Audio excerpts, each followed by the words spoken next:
Observons d'abord que la soumission inconditionnelle à un schéma théologique qui fait du prêtre le ministre nécessaire de l'Eucharistie condamne les petites communautés sur lesquelles toute la pastorale actuelle se concentre à vivre en dépendance de l'étranger.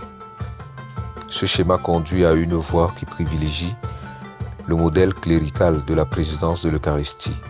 Dès lors, les églises d'Afrique, n'ayant pas assez de ressources pour financer le coût de la formation au sacerdoce, doivent compter sur l'aide extérieure.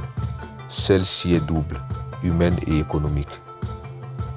D'une part, l'absence de clergé indigène rend indispensable le recours aux églises équipées sans être sûr que la demande soit intégralement satisfaite en raison des difficultés de recrutement auxquelles ces églises doivent faire face elles-mêmes. D'autre part, si aucun diocèse d'Afrique ne peut financer lui-même la formation de ses prêtres, il doit tout attendre de l'extérieur pour construire et entretenir des séminaires qui exigent des sommes énormes. On entrevoit ici le danger que constitue pour nos communautés l'importation des ressources humaines et financières pour leur survie. Après 100 ou 150 ans d'existence, les églises d'Afrique continuent à fonctionner avec la présence massive d'un clergé non élu et tiré de la population. Dans les villages de brousse situés à des centaines de kilomètres du poste central, il n'est pas possible d'avoir une Eucharistie tant qu'un prêtre n'est pas de passage. Pour expliquer l'absence d'un clergé indigène, il ne suffirait peut-être pas de faire appel aux habitudes sociales ou au manque d'attrait pour la vocation sacerdotale parmi les Africains. Il faut bien se rendre compte que le système de recrutement importé des églises de chrétienté s'est avéré incapable de doter les communautés locales africaines d'un personnel d'encadrement et d'animation capable de répondre aux besoins vitaux de ces communautés. En d'autres termes, ce n'est pas l'Afrique qui est ici en cause, mais un modèle de ministère qui, parce qu'il n'a pas été réinventé à partir de la base, fait vivre les communautés en dépendance de l'extérieur. À cause de ce modèle, non seulement la relève n'est pas assurée, mais la reprise en main, souhaitée et nécessaire, se trouve également bloquée tant qu'elle repose sur le système inadéquat qui a été mis en place. De nombreux diocèses épuisent leurs énergies et fondent leurs espoirs sur des institutions précaires, sans lendemain. Si l'on veut bien tenir compte de ce qui se passe dans les vieilles chrétientés et les séminaires de type tridentin, se vident et se ferment. Sans une révision radicale des pratiques et des conceptions en cours, il n'est pas sûr que demain, les communautés locales échapperont à la dépendance actuelle dans laquelle les enfonce un modèle dont la justification n'est pas indépendante de sa mise en pratique dans l'histoire. Nous vivons une situation absurde dans les églises d'Afrique où celui qui rassemble une communauté autour de la parole n'est pas habilité à présider l'Eucharistie par laquelle les chrétiens sont nourris à partir de la croix. Dans la pratique actuelle, ministère de la parole et ministère de l'Eucharistie sont dissociés au nom d'une pratique dogmatisée qui confisque la présidence de l'Eucharistie au profit d'une classe sacerdotale.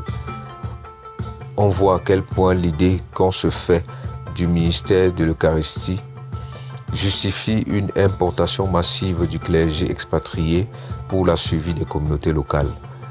On condamne ces communautés à n'être pas des communautés au plein sens du terme, puisque l'Eucharistie n'y est qu'un simple accident célébré de façon épisodique.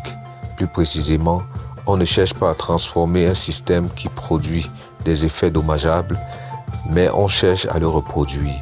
Ainsi, l'Église d'Afrique doit se tourner vers l'extérieur le plus souvent pour embaucher des prêtres que ces séminaires n'arrivent pas à lui fournir en nombre suffisant. La dépendance n'est pas moins manifeste quand on examine les éléments qui composent le rite eucharistique lui-même. Malgré la proclamation verbale sur le pluralisme liturgique, c'est en fait un seul rite qui s'impose à l'ensemble des communautés chrétiennes d'Afrique noire. Le rite romain dont il faut respecter intégralement et fidèlement la substance. Or, il faut rappeler que ce titre que nous suivons n'a pas été choisi par nous. Il porte la marque d'une culture qui n'est pas la nôtre. Il n'a pas été élaboré en fonction de notre personnalité et du génie de notre peuple. À ce niveau, l'Eucharistie est dans la vie de l'Église le lieu de notre aliénation quotidienne. C'est ce qu'illustre précisément l'usage des produits européens dont on fait la matière eucharistique. D'aucuns trouveront qu'il s'agit là d'un problème banal et, à y insister, on risquerait de comprendre des choses plus graves. La question n'est pas mineure dans une civilisation où le repas est un fait humain et culturel d'une importance décisive à cause du symbolisme des éléments qui le composent. C'est le cas pour certaines populations de savane où le mil joue un rôle primordial non seulement dans la vie sociale mais aussi dans la vie religieuse. Comment faire du pain le fruit de la terre et du travail des hommes dans un contexte socio-économique où la culture du mil marque profondément la vie des montagnards du Nord Cameroun qui ont su domestiquer leurs rochers pour tenter de survivre. Pourquoi l'Église devrait-elle ignorer la joie et la peine du Kirdi pour vivre en solidarité avec les paysans d'Europe? Certains trouvent surprenant qu'on puisse laisser croire aux chrétiens que l'usage de la bière de mil ou de la boule n'engendre aucun problème. A-t-on oublié les difficultés devant lesquelles les communautés se trouvent lorsque le vin importé qui coûte cher est fini et qu'on est éloigné des points de vente? À la limite, que répondre aux gens qui se demandent pourquoi dire la messe avec les choses des Blancs lorsque le mil signifie tant de choses pour nous? On mesure à quel point l'Église est liée à la culture du blé et de la vigne quand on entend dire que les matières empruntées aux nourritures locales pour célébrer l'Eucharistie ne sont pas autorisées. Pour les messes célébrées parmi les Noirs, l'Église a donc prévu, une fois pour toutes, le pain et le vin des Blancs. En d'autres termes, la présence des peuples africains et asiatiques ne devrait jouer aucun rôle pour diversifier les usages et la discipline ecclésiastique. Ce manque d'ouverture des réalités non occidentales étonne singulièrement dans une église qui fait de la catholicité l'une de ses notes essentielles. Quand on parle de discipline de l'église, on érige en fait en modèle universel un usage particulier étroitement lié à une région du monde, à son climat et aux produits de son sol.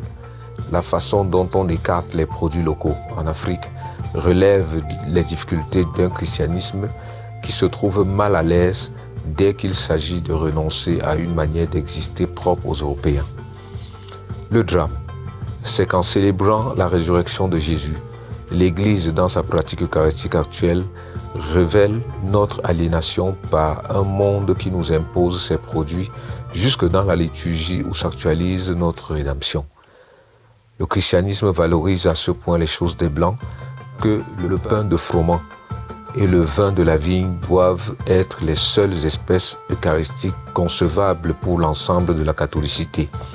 Si le pain et le vin importés ne sont pas seulement les éléments nutritifs qui entrent dans la composition du menu d'un Européen, mais des éléments culturels qui n'ont un sens pour un peuple et sont liés à son histoire, il faut admettre qu'à travers la matière eucharistique, l'Église nous impose la culture occidentale et sa symbolique.